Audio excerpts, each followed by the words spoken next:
Isaac was just released and is looking hella strong. Here's a few tips for you if you're preparing to take him into rank. What's poppin' everyone, it's your boy Levi, and we're starting a newish series on the channel where I give tips for newly released characters. We're going to start with Isaac because he's the most recently released character, but I might go back and do some other characters too. Let me know in the comments. We're going to start off with the basic attack animation cancelling on Isaac. Basic attack animation cancelling, or also known as auto resetting, is when you interrupt the animation of your basic attack with a spell so that you can cast it quicker. This doesn't work on every spell in the game, nor is it for every character in the game, but for Isaac, it's a core part of his kit. Isaac's passive is Exploit. Hitting the same enemy 4 times does damage and gives you a burst of movement speed, as well as it heals you for a portion of the damage once the passive finishes. Basically, you're going to want to try and get multiple procs of this passive per fight. Skills and basic attacks both can proc it. The easiest way to proc it for a burst of damage is Q into E2, then basic attack cancel with W. This combo is just a simple combo for proccing passive.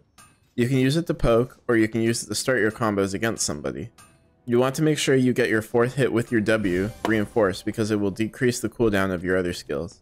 While this combo works, it's not the most effective in every situation. Isaac is at his strongest when you don't have to commit your E and Q gap closer at the start of the fight. If you can start the fight in melee range, open up with an auto attack, or if you have to, use E1 to get into auto attack range. Then E2 for the pullback 2nd proc, auto attack for the 3rd proc, and empower your W for the 4th. Or if they dash away, use your Q. The W empower applies to your auto attack and your Q, so you should be able to chase them down with the passive speed buff. So those are good tips regarding Isaac's basic attack and basic spells. Well, let's talk about his ultimate.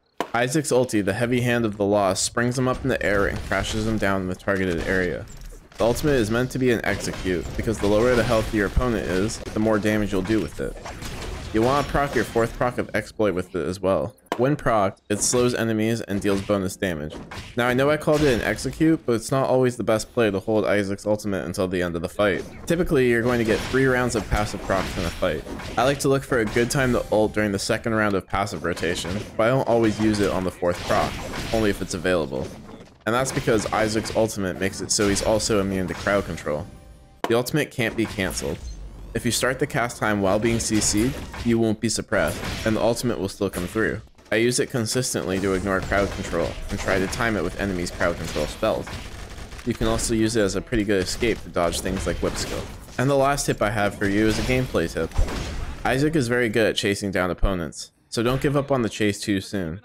Having 2 mobility spells on decently low cooldowns means that even if someone gets away from you initially, it's likely you'll catch back up to them again before they can use their mobility spell again.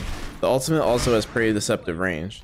In the Isaac trailer, we only ever see him use it in melee range, but it's a decent sized skill shot. If you know you're stronger than your opponent, ulting to put yourself in the EQ range covers a ton of distance. And don't forget that your Q with vision and your ultimate both go over walls. That's all I got for you today. Isaac has a much simpler kit than some of the other characters that have been released this season. I hope to do more of these videos because I really want to focus a lot on new characters for the channel. Thank you so much for watching if you made it to this point. If you're enjoying Isaac and Eternal Return, leave a like and subscribe for more videos similar to this one. If you're looking for more Isaac content, be sure to check out the video in the end card, and I'll have another video coming this week about him.